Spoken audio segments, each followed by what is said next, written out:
Let's get into short game protocols. You see me with two bands. I've got the short band on the golf club with the connector to my belt on my trail side. You see the long band with the foot strap on my right foot. Now the reason for this, why am I using two? Because I want you to recognize the importance of your levels. So with this band in place, it gives me heightened awareness whether or not I'm losing my dimension to the ground. Now that makes completely sense, and you're watching this, I know you're like, wow, that makes sense. I don't want to change my levels, but the reality is sometimes people don't even know they're doing it. A lot of times we see a lot of sag into these pitch shots. We've got a little pitch to this pin. It could be a chip, it could be a pitch, flop shot, doesn't matter. You want to have awareness of where your hula hoop is traveling. So when you see this, I'll just use a club without the band for the moment. Set this one down, I'll come back to it in a second. But you'll see how I have a narrow stance kind of identified by my red aim stick, white aim stick through the toolbox, my direction to this first flag. The golf ball's slightly back in my stance, my weight's a little forward. Now if you pay really close attention to this trail leg, as this little shot gets clipped and moves forward toward the target, there's not a lot of change in elevation with the legs. Super, super important. So when you put the long band on the foot strap and you start making these little swings, now you're more mindful of the radius you create, how that radius can have this slightly downward attack on the ball, brush the grass, and then have some method of slowing down in style while you watch these successful chips and pitches go toward a cup. Now, these shots are shots where we're trying to anticipate the landing angle, and the landing angle is how the ball lands to the turf and then responds as it rolls out. So this is just a stock little pitch. A pitch shot by definition is a ball that flies a little bit more than it rolls, or it can fly a lot more than it rolls. And a chip shot is a ball that's going to roll more than it flies. But really the behaviors and how we hit these shots are very similar. If I hit a chip shot, it would look very much the same. Now notice my setup for these shots. Notice how I'm way closer to the golf ball than my designed lie angle. So this club mine is bent to 62 degrees of lie angle. Here is 90 degrees. 0 would be if I set it on the ground. Now when you set up to hit these shots, I'm going to say that I'm probably 20 degrees more vertical than the setup. So if it's at 62, I'm up here at 82, which means the heel is coming off the ground, the toe is more toward the ground, and visually it's going to look a little weird to you, but that's what it looks like. The toe is down, the heel is up, a way more vertical event to hit these shots. I'm closer to it. In doing so, the changes, you'll notice that my thumbs, my wrists are higher, my thumbs are more down. So as I set up to hit one of these, the handle is high, the ball is a little bit back, the toe is tap, tap, tap, the heel is off the ground.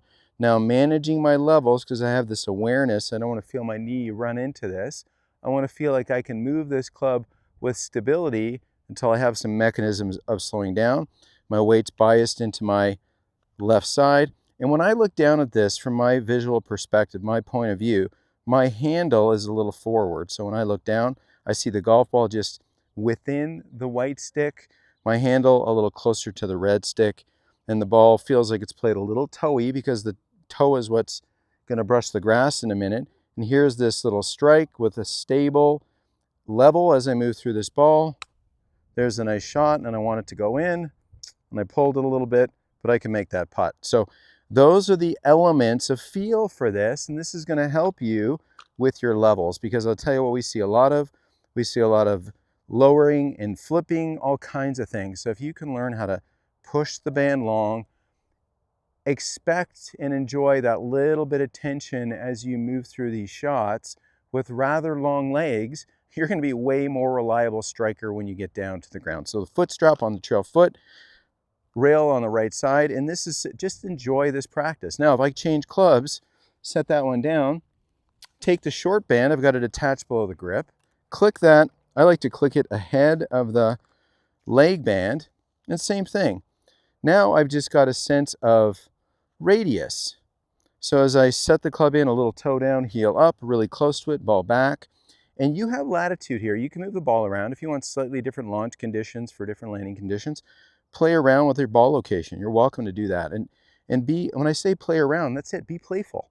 So this is a situation when my weight's a little left, my stance might be open a tick, and this is toe down, thumbs down, high hands, taking a look, and the only difference is I have this little mild push tension here, just mild, and I want to keep that in. So I'm nice and tall, keeping my levels, a little bit of push, a little bit of thumbs down. Oh, I need to hit that one a little harder. Come on. My direction was good, my contact was good, my swing length wasn't big enough. So I can add a little bit more energy. This is a lob wedge. So my lob wedge isn't launching really high because it's a crispy contact. Let's hit another one, nice and tall, close to it. Push, push, push as far as mild band tension. And I'm going to keep that mild band tension. Nothing's flipping, scooping, or helping. I always tell my students, physics over feelings.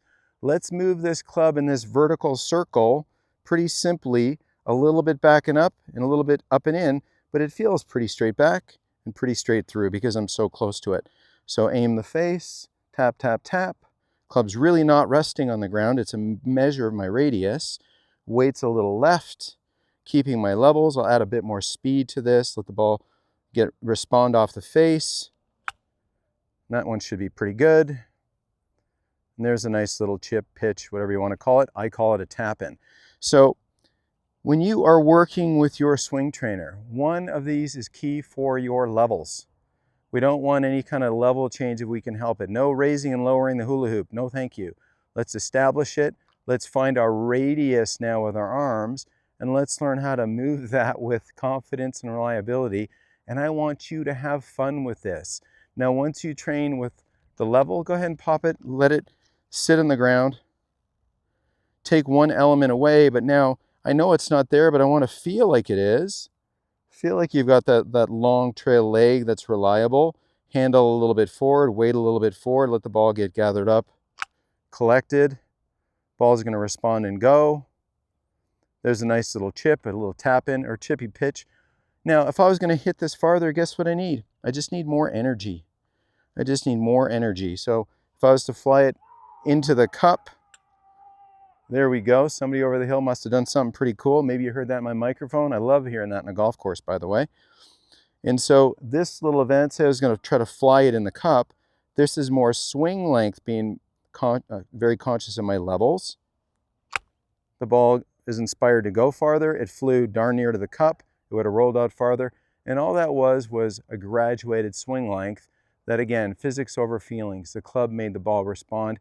There's an angle of attack down into the ball, brushing the grass, and then pay particular attention to this. I'm going to, in fact, flip the roll over here a little bit. I'm going to take this, I'm going to roll it to my lead side because I want you to see it from a different perspective. I'm going to put this here, connect it to the rail, because I want you to be able to see the sensation of how even in these guys, like I'm stretching that band. I'm not sinking when I have the band down there. It's really imperative that you understand that through the strike, I'm not getting shorter. In fact, I'm getting taller. So here's me nice and tall, close to the ball, thumbs down, ball back, tap, tap, tap. As I hit this little shot, pay close attention to the squatchy on my ball cap. That little button up there is a squatchy. As I move this club back and through a ball, I did not keep my head down. I can assure you that ball almost went in. My head moved up and away from the target line as I maintained my elevation and I got taller. I always say when the club's going down, you're standing up. And I know that's very counterintuitive to the people that feel they have to keep their head down and do a bunch of this business. But trust me, if you look at that little collection of golf balls, other than the one that's about 8 feet short, the rest are tap-ins, and I want that for you. So cozy up to the golf ball, people. This is such an amazing training weapon around the greens. You have the sense of radius and push. If you want more challenge, lower it down an inch or so. If you want a little softer, move it a little closer to the grip. You've got the ability to kind of manage your levels by feeling the awareness of the band kind of tugging on the belt and resisting that. And then as I work through this common little chippy pitch shot, I'm close to the ball. The sensation is sort of a straight back, straight through. As I collect this ball, standing up, go in, just go in. I'll miss to the left a little bit. So a great way for you to develop your pitching, understanding your levels, understanding this radius of push, and how to let the ball respond off the face, physics over feelings. I tell you what, I want you to get lost in loving this around the greens.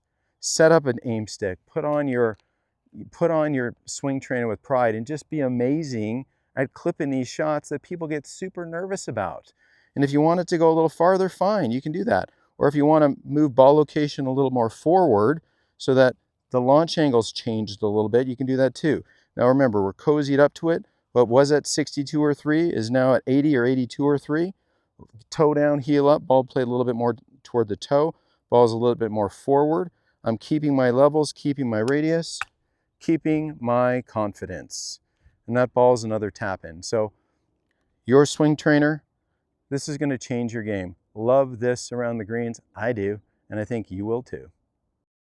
So interesting POV. I've got this band for levels so I don't lose the level. I've got the tension sensation of keeping my legs comfortably long, and I've got the push pressure of how I want my arms to feel long, the sensation of ulnar deviation, thumbs down.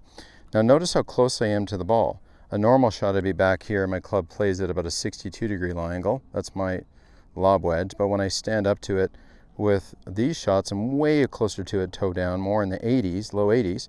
So now you can see the ball's back on the white stick. The handle is slightly forward on the red stick, and my weight's a little forward, toe down. I've got my pressures in place. Let me clip a little shot. There's a nice little shot going toward the pin.